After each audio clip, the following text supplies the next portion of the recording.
La société a une grande valeur économique et sociale. Dans chaque société, le décideur veille à la sécurité et à l'amélioration de sa performance. Ceci n'est possible que si on préserve la confiance de ses partenaires. Plus la valeur de la société évolue, et plus ces données deviennent importantes. La perte et la fuite de ces données peuvent avoir un impact très négatif sur la société.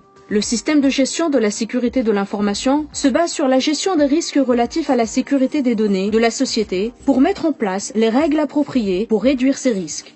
L'objectif du SMSI est de sécuriser le système d'information de la société de tout risque qui peut nuire à ses intérêts et activités. L'Agence nationale de la sécurité informatique encourage les sociétés à mettre en place un SMSI en les orientant vers des bureaux de consultation qui aident, étudient, encadrent et auditent pour que la société qui a choisi de mettre en place un SMSI soit mieux placée que d'autres pour prévenir et faire face aux risques qui pourraient nuire à la sécurité de son système d'information. Elle pourrait ainsi avoir la certification selon la norme ISO qui renforcera ses acquis.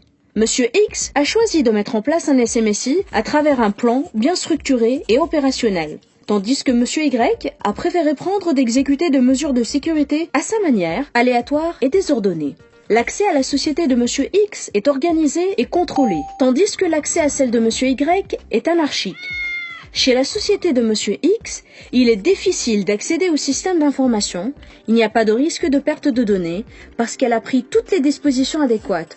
En revanche, la société de Monsieur Y, à la moindre erreur ou omission, tout risque d'être perdu. Tout est bien organisé dans la société de Monsieur X. Pour la société de Monsieur Y, en cas de problème, on ne saura pas identifier l'origine de l'anomalie. Monsieur X a pu, grâce au SMSI, avoir un retour sur investissement très bénéfique au niveau de la qualité et l'efficacité de ses services et la confiance de ses clients fournisseurs et partenaires.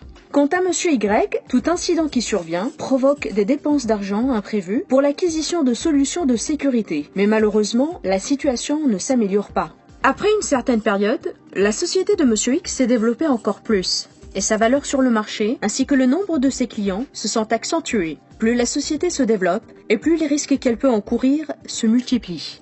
Le SMSI permet ainsi d'évaluer les risques et de prendre les décisions nécessaires au moment opportun pour la société. Ainsi, elle garantit l'efficacité de son système grâce à l'audit de la sécurité informatique fait régulièrement. La société de Monsieur Y est instable, il fournit de grands efforts inutiles pour corriger les défaillances. S'il avait mis en place un SMSI, son système d'information serait protégé et sa société aurait eu une meilleure croissance.